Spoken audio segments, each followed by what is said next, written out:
What's up, everybody? Welcome back to the Crypto Crossroads. Are you guys familiar with VELO Labs or CP Group? If you are, then you might want to stick around and learn about this project called LightLink, which I think could 100x. But again, this is not financial advice and none of this is guaranteed, but it's just my speculation.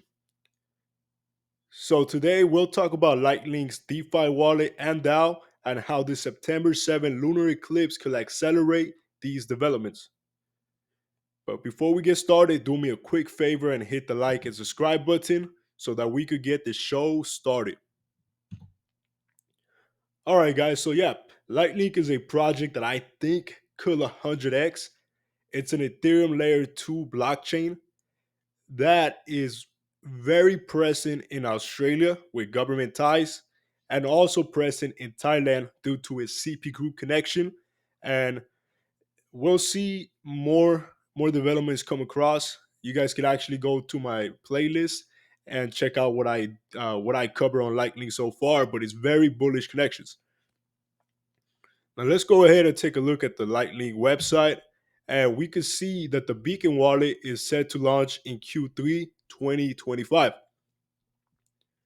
Now Q3 starts from July 1st and it ends on September 30th, so we're still within the deadline, right?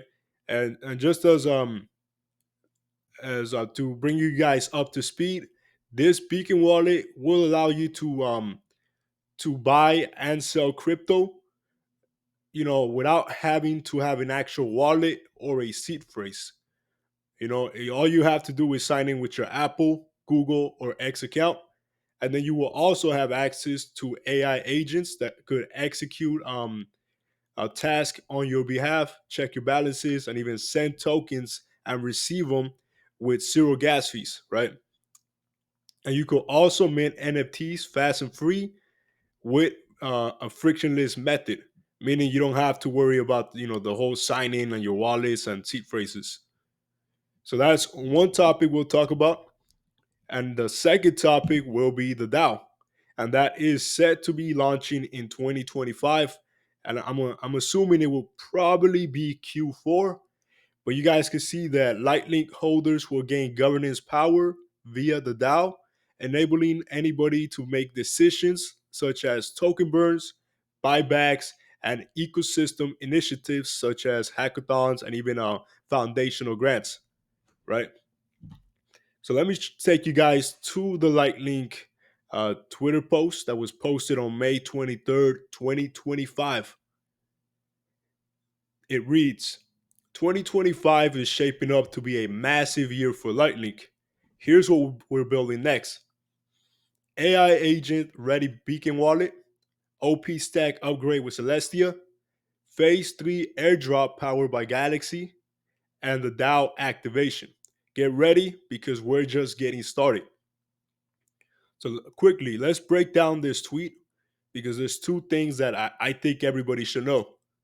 One of them is that the phase 3 airdrop is going to take place and anybody could participate as long as you sign up for the early beta testing of this wallet, right? So that's one thing, free airdrops. The second thing is that the DAO is becoming activated and we should expect it in 2025, right? So I'm like I said, I think that's coming in Q4. Now, the premise of this video is that I think this lunar eclipse on September 7 will accelerate this DeFi ecosystem for LightLink. But don't get it twisted. I'm not saying that the price will go up, but I'm saying that fundamentals will be established around this unique date, right? And why do I think that? Well, let me show you. On July 31st, 2025, Lightning posted this cryptic message. It reads, "What's the alpha? Try where's the alpha? We're right here, baby girl. Attracted, aligned, and allergic to bad UX." Okay, so what do we know about the Beacon wallet, right? The DeFi wallet that's set to launch in Q3 2025. Well, we know that it's abstracted, meaning that you don't there will be no friction. You could easily use the wallet without having to worry about entry barriers, right? Such as having your seed phrases, having to write them down, or even in the worst case scenario, losing access to your account and not having the seed phrases, right? And this wallet is also working on a UX so that it's user friendly as you navigate through the app, right? So I'm thinking this tweet is hinting at the LightLink Beacon wallet to be launched on the lunar eclipse September 7th, 2025, because this tweet has a picture of a werewolf or a couple of werewolves hanging out in front of the lunar eclipse, right? You might be saying that, hey, this is a reach, but really in the crypto space, everything is symbolic and everything is encrypted. You got the XRP Riddler and and many other cryptic messages that happen in the space. So while I'm not guaranteeing this to be absolute, I think it's quite possible due to the nature of crypto's cryptographic messages. Now let's go ahead and find out a little information about this lunar eclipse by going to the NASA website. So let's take a look. As you guys can see, the total lunar eclipse is described by the following. The moon moves in the inner part of the Earth's shadow or the umbra. Some of the sunlight passing through Earth's atmosphere reaches the moon's surface, lighting it dimly. Colors with shorter wavelengths like blues and violets scatter more easily than colors with longer wavelengths like red and orange. Because these longer wavelengths make it through Earth's atmosphere and the shorter wavelengths have scattered away, the moon appears orangish or reddish during a lunar eclipse. The more dust or clouds in the Earth's atmosphere during the eclipse, the redder the moon appears. Now, I'm no scientist, but based on this statement by NASA, it's clearly that light is being manipulated during this event, right? So the way the light travels is what results in the color of the moon. Now, again, you might say this is a stretch, but LightLink, within the name has the word light, and if you travel, if you investigate the ecosystem of LightLink and the terms that they love to use, it's all revolving around the light theme and also the outer space theme, right? Which brings me to my next point. When I introduced this show, I asked you guys if you guys were familiar with CP Group and VELO. Well, if you're not aware, VELO and LightLink are part of the CP Group ecosystem, the blockchain ecosystem to be exact, right?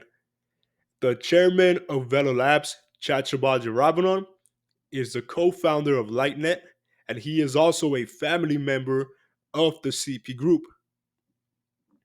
Now, Roy Hui, who you can see in this picture right here in the middle, he is a co-founder of Peller and LightLink and many other projects. And he's standing here in this picture right between CP Group and True Corporation employees, which are also employees to LightLink and Peller. So there is definitely a connection between True Corp and LightLink, right? Because LightLink is part of the CP Group family. Now, what I want to show you guys is CP Group has this unique fascination towards the word light and the outer space theme, much like many other crypto projects, right? It's not unique, but it's interesting to know that CP Group has a blockchain ecosystem surrounding these themes. So let me show you what I'm talking about. So if you look at here, we have the CP Group ecosystem. Clearly, you see LightNet, VELO, LightLink, TB Media Global, Translucia, and Mitaria. they're all connected to CP Group, right? So let's start off with Lightnet, a cross-border payment and clearinghouse project, right? Clearly within the name, you see the word light. Then let's move over to VELO. It's a cross-border payment sister company of Lightnet. It supercharges money velocity using the Stellar network, right? So it's using the Stellar network, which obviously is a stellar is a word that describes the space, the outer space theme, right? So now let's move on to the TMB Media Global, which is a media company, subsidiary of CP Group, and its logo is literally the Stellar logo but flipped and tilted. Okay. Then if you move down, we see LightLink, which obviously has the word light in the name, and it's an enterprise focused general purpose blockchain. Then we have the LightLink Beacon wallet, which is the DeFi wallet that I think will launch in September 7th or somewhere around that time. And this wallet has a really unique name because the word beacon means celebratory light. Then if we move downward, you see the word Translucia, which is a multiverse project that is part of the CP Group subsidiary and powered by LightLink, right? And the name itself, Translucia, means beyond the light. And then finally, we have Mitaria. It is a space-themed metaverse that's being integrated into Translucia, and LightLink's co-founder, Roy Hui, is the CTO of Mitaria.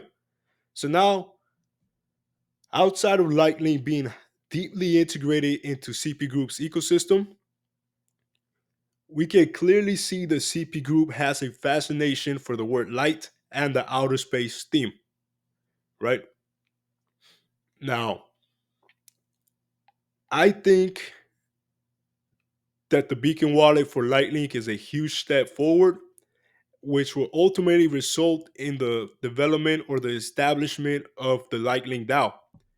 So, if we skip over to this LightLink tweet that was posted on December 18, 2024, they clearly let us know that the LightLink DAO is coming and that we should prepare for it.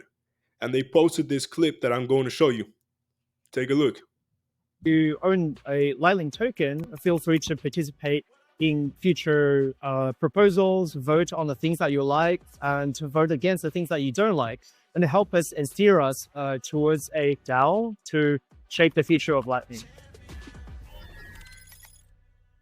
You own. All right, so we know that the DAO is coming, right? And on March 12th, LightLink tweeted, Uniswap V3 on LightLink, it's official. Our proposal for a canonical Uniswap V3 deployment has been accepted by the Uniswap DAO, a major step forward with Uniswap Foundation. So then I did a little bit of research and I found out that the LightLink ecosystem lead, Dan Enright, posted on Uniswap. And it was regarding the LightLink application for the canonical Uniswap V3 deployment. And the proposal summary is the purpose of this post is to apply for canonical Uniswap V3 deployment on LightLink. All of the Uniswap V3 contracts have already been deployed, and no further actions need to be taken by the DAO. And that was posted on March 4th. And then it continues. This proposal seeks to verify an existing Uniswap V3 deployment on LightLink as canonical. This will enable continued usage of V3 Uniswap protocol and strengthen LightLink's role as a scalable, user-friendly layer 2 solution. Now, one thing that caught my eye was the proposal stakeholders, which the proposer is the LightLink Foundation, the deployer is GFX Labs, and the bridge provider, which I thought would be Stargate, is actually Wormhole. And we all know that Wormhole is connected to the XRP ledger, the XRPL. So maybe I'm looking too deep into it. Maybe they're not, Wormhole and LightLink are not partner, but it looks like it's going to be the bridge provider for this LightLink DAO and the LightLink token on the Uniswap. So that's one thing to keep an eye on. But there's a word that came up called which is canonical, and I really had no idea what that meant. So what I did is I went online and I found that Misari provides a definition for this word, and it reads: a canonical bridge, sometimes called a native bridge, is an official or native connection between two blockchains, typically used to transfer an asset in their original or canonical form between these chains. So to me, it just seems like canonical means that it's the official token, the native token, or bridge, right? So that's good to know that Uniswap actually accepted the proposal by LightLink, acknowledging the token as the official native token. So that's good. Now, why is this DAO so important to me and other LightLink investors? I think this all comes back to CP Group, right? Given that LightLink is part of that family. So now imagine this: the Lightning DAO comes to life, and the holders have a ability to govern it, to have governance over the network, right? You could decide, on token burns, buybacks, etc. So, given that CP Group partly owns Lightlink and Peddler Technology, wouldn't it make sense that CP Group wanted to have a say so within the Lightlink governance by holding a bunch of Lightning tokens so that it could decide or vote on what's going to happen or not going to happen regarding the Lightning network? So then that brings me to, maybe since CP Group customers and subsidiaries are utilizing Lightning, it will also make sense for those subsidiaries and partners to want to hold a bag of Lightning tokens so that they could have a say on how Lightning operates. So that's what I'm thinking, right? I'm not saying it's going to be the Hedera Governing Council, but it's going to be something like it. It's going to have universities, banks, CP Group subsidiaries, and partners, and maybe even Lamborghini, since it's hooked up with Lightning, right? So that's who I think will go on the Lightning DAO as governors. But I'm not. This is not a guarantee, guys. It's just my theory, my speculation on my research, and I always encourage you guys to do your own research because this is not financial advice, right? So I highly encourage you guys to research this project if you're interested, and also, you can go ahead and go to my playlist where you'll see many deep dive series for many projects like Lightlink. And you could use that to compare it to your own research. But again, this is never financial advice. So, what I think is going to happen is September 7th is going to accelerate the development and launch of the Beacon wallet and the Lightning DAO. So that's just my theory, guys. Now, if you guys like this video and you found it informational and also entertaining, then please do me a quick favor, hit the like and subscribe button, leave a comment below. And guys, we're about to reach 600 subscribers within 5 or 6 months. So I want to say thank you for the support. I really find making these videos enjoyable, and I plan to continue making more deep dive series. So just stick around, guys. I appreciate y'all. And remember that God is good. And I'll see you guys on the next one. Peace.